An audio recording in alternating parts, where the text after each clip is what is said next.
Hisia mseto zimeendelea kutolewa miongoni mwa wakazi wa kaunti ya Mombasa kufuatia tamko la kamanda wa polisi ukanda wa Pwani Ali Nuno aliyetoa agizo kwa maafisa usalama kutumia nguvu kali ikiwemo kupiga risasi dhidi ya wahalifu hatari Panga Boys.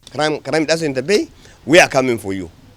A full force of law will apply and we will not hesitate to use our firearms. Therefore, where we are justified to use our firearm, we will not hesitate to use the firearm. Mutachimba makaburi hapa Mombasa mkicheza. Sitabembeleza na sitacheka na hii watu.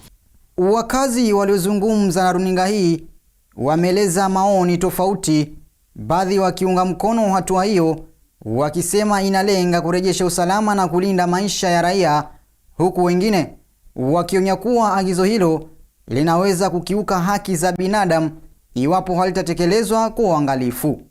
Hayo ni maonefu kwa sababu ni until ufuatilizie mtu uminvestigate, utajua vipi kwamba yeye ni mhalifu kama huna ushahidi wa kutosha?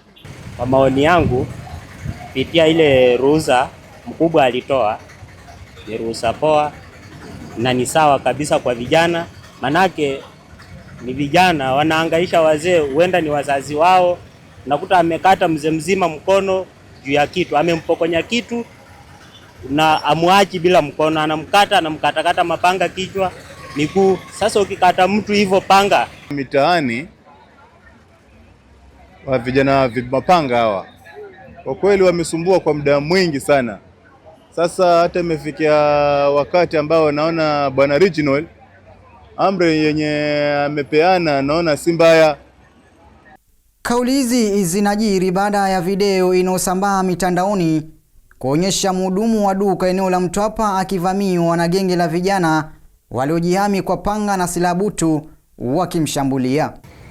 Yani kuna venye ni sawa na kuna venye si sawa pia, kwa sababu yani inaweza tokea ile akapigwa risasi ule mtu mwenye si muuni si nini, ushanelewa? Anaweza tokezea mtu akapigwa risasi mwenye si muuni, alafu ule muuni naye akaponea. Kama there is a better way wanaweza fanya rather than shooting to kill, ingekuwa ni bora zaidi. Wengi wameitaka serikali kuhakikisha sheria inazingatiwa, uwajibikaji unadumishwa na usalama wa raia unalindwa bila kuhatarisha haki za binadamu. Shoot to kill, hiyo amri kweli si amri kweli. Waziri wa usalama aliyetoa hiyo amri sio amri kweli. Ukicheki kwamba kama jana vijana wetu, ndugu yangu mwingine hapo amepigwa risasi mbili, atikisa na maana amepita sehemu ambapo kulikuwa kumeibiwa. Sasa hiyo ni amri gani kweli? Hapo watakuwa wametunyanyasa kama sisi Gen Z. Hisia na maoni kinzani yameibuka hasa kwa wakazi hawa wa jiji la Mombasa.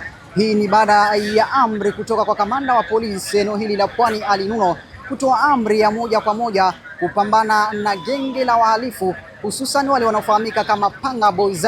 Na sasa pia vile Ali Nuno amewataka wananchi kushirikiana moja kwa moja na idara ya polisi ili visa kama hivi viweze kupungua, ama watakopatikana katika masuala kama haya waweze kuchukuliwa hatua. Nikiripotia runinga ya Al Hayat TV kwa eneo hili la Feri jijini Mombasa, mimi ni Abdurrahman Toya.